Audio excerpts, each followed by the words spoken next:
दोस्तों, अभ्यास की शक्ति का तो कहना ही क्या है। ये आपके हर सपने को पूरा करेगी।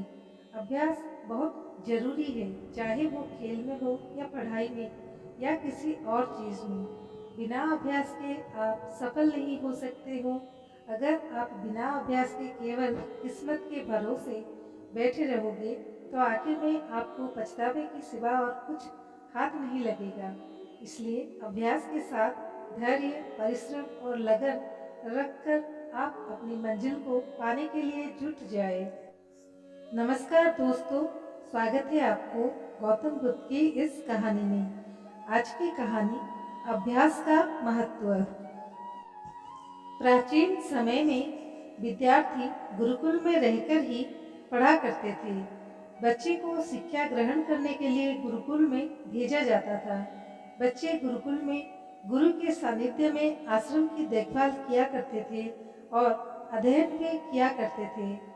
भरद्वाज को भी सभी की तरह गुरुकुल भेज दिया गया। वहाँ आश्रम में अपने साथियों के साथ घुलने मिलने लगा, लेकिन वो पढ़ने में बहुत ही कमजोर था। गुरुजी की कोई भी बात उसके बहुत कम समझ में आती थी। इस कारण सभी के बीच वो उपहास का कारण बनता। उसके सारे साथी अगली कक्षा में चले गए, लेकिन यह आगे नहीं बढ़ पाया।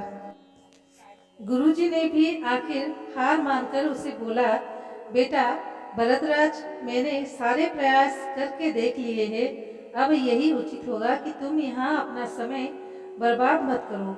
अपने घर चले जाओ और घर वालों की काम में मदद करो।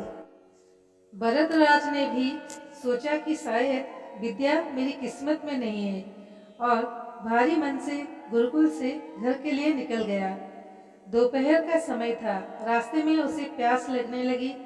इधर उधर देखने पर उसने पाया कि थोड़ी दूर पर ही कुछ महिलाएं कुएं से पानी भर रही थी। वो कुएं के पास गया। वहां पत्थरों पर रस्सी के आने जाने से निशान बने हुए थे। तो उसने महिला से पूछा, ये निशान आपने कैसे बनाए? तो एक महिला ने जवाब दिया, बेटे, ये निशान हमने नहीं बनाए। ये तो पानी खींचते समय इस कोमल रस्सी के बार बार आने जाने से ठोस पत्थर पर भी ऐसे निशान बन गए हैं। भरद्वाज सोच में पड़ गया। उसने विचार किया कि जब एक कोमल से रस्सी के बार बार आने जाने से एक ठोस पत्थर पर गहरे निशान बन सकते हैं, तो निरंतर अभ्यास से मैं विद्या ग्रहण क्यों नहीं कर सकता। भरद्वाज ढेर सारे उत्साह के साथ वापस गुरुकुल लौटा और कड़ी मेहनत की। गुरुजी ने भी खुश होकर पूरा सहयोग किया।